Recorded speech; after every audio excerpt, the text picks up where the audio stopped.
Assalomu alaykum hammaga. Bugun eshikchi dasturini mebelga tegishli bo'lgan qismini ko'rib chiqamiz. Birinchi bo'lib tizimga kirib olamiz. Bu yerda sozlamalar bo'limidan boshlaymiz. Dasturni o'zimizning biznesimizga sozlab olamiz.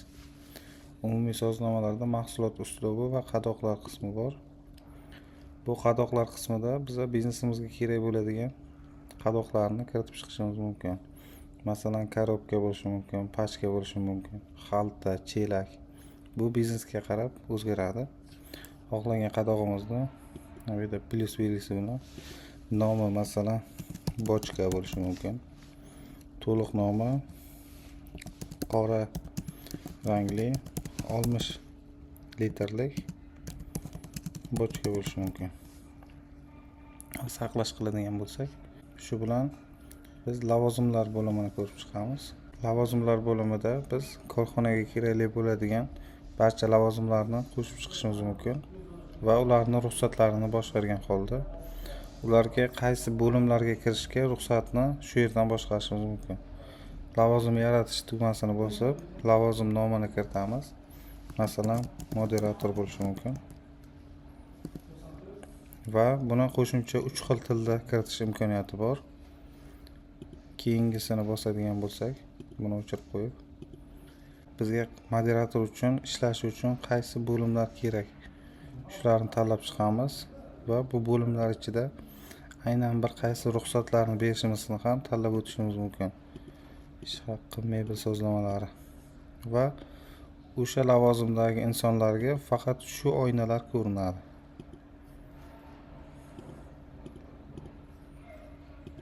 Va saqlash knopkasini bosadigan bo'lsak, mana yangi lavozim yaratdik. Lavozimlar bo'limida moderatorni yaratib olganimizdan keyin 3 ta nuqta orqali bu lavozim nomini o'zgartirishimiz mumkin. Tillardagi nomini o'zgartirishimiz mumkin. Hamda yana 3 ta nuqtani bosib, uni ruxsatlarini qaytadan boshqarib chiqishimiz mumkin. Masalan, katalogdagi barcha ruxsatlarni beradigan bo'lsak va saqlab moderatorimizdagi ruxsatlarni o'zgartirib oldik. Xodimlar bo'limida esa dasturdan foydalanadigan barcha xodimlarni qo'shib chiqishimiz kerak bo'ladi. Hozir bitta xodim qo'shib ko'ramiz. Xodim qo'shish knopkasini bosib, bu yerda bizdan pasport seriya raqamini so'raydi. Xodim pasport seriya raqami va tug'ilgan sanasini kiritadigan bo'lsak,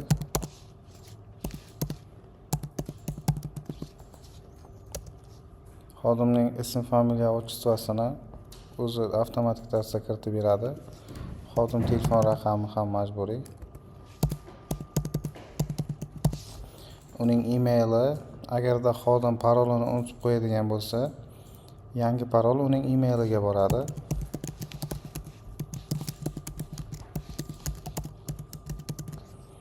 Login, bu dasturga kirib olish uchun login.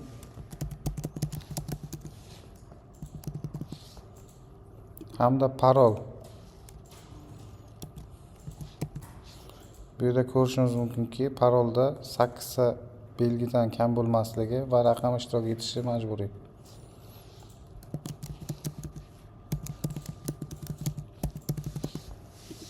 Hamda parolni qaytadan kiritamiz. Bu yerda biz oldingi oynada yaratib olgan lavozimimizni kiritishimiz mumkin va ruxsatlarni avtomatik tarzda kiritib beradi. Saqlash knopkasini bosish orqali yangi xodimimizni yaratib oldik. Bu yerda biz 3 ta nuqta orqali xodim ma'lumotlarini qaytadan tahrirlashimiz mumkin. Hamda uning statusini o'zgartirishimiz mumkin. Agar xodim ishdan ketadigan bo'lsa yoki dasturdan foydalanmaydigan bo'lsa, uni bloklashimiz mumkin.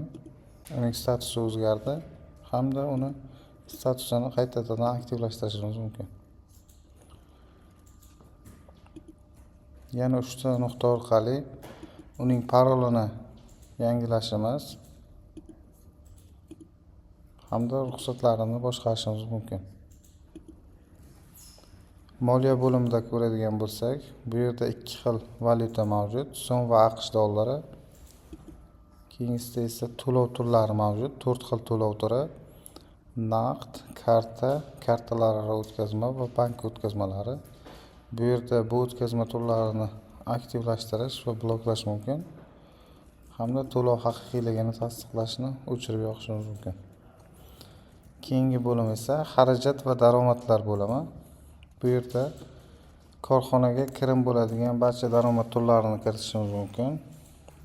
Masalan, nimadir sotishdan daromad bo'lishi mumkin. Metal sotishdan daromad bo'ladigan bo'lsa, daromad nomini metal qilib saqlaymiz. Va xarajatlar ham xuddi shunaqa: oylik, paynet, soliq, shunga o'xshash xarajat turlari bo'lishi mumkin. Bu narsa bizga qayerlardan bizni korxonamizga daromad kelyapti yoki qayerlarga bizni korxonamizdan chiqim bo'lyapti, bularni aniqlash uchun kerak bo'ladi. Va 3 ta nuqta orqali bularni ham ma'lumotlarini, ya'ni nomini o'zgartirishimiz mumkin, hamda ularning statusini o'zgartirishimiz mumkin aktivlashtirish va bloklash orqali. Keyingi bo'lim shartnomalar shabloni bo'limi. Shartnomalar shabloni bo'limida biz korxonamizda ishlatadigan shartnoma turlarini biriktirib, shu shartnomalar bilan ishlashimiz mumkin. Postkassa cheki va mebel sotuv shartnomasi ham xuddi shunday. Va oxirgi bo'limda esa kompaniya ma'lumotlarini ko'rib chiqishimiz mumkin va kompaniya ma'lumotlarini tahrirlash imkoniyati ham mavjud. Saqlaymiz.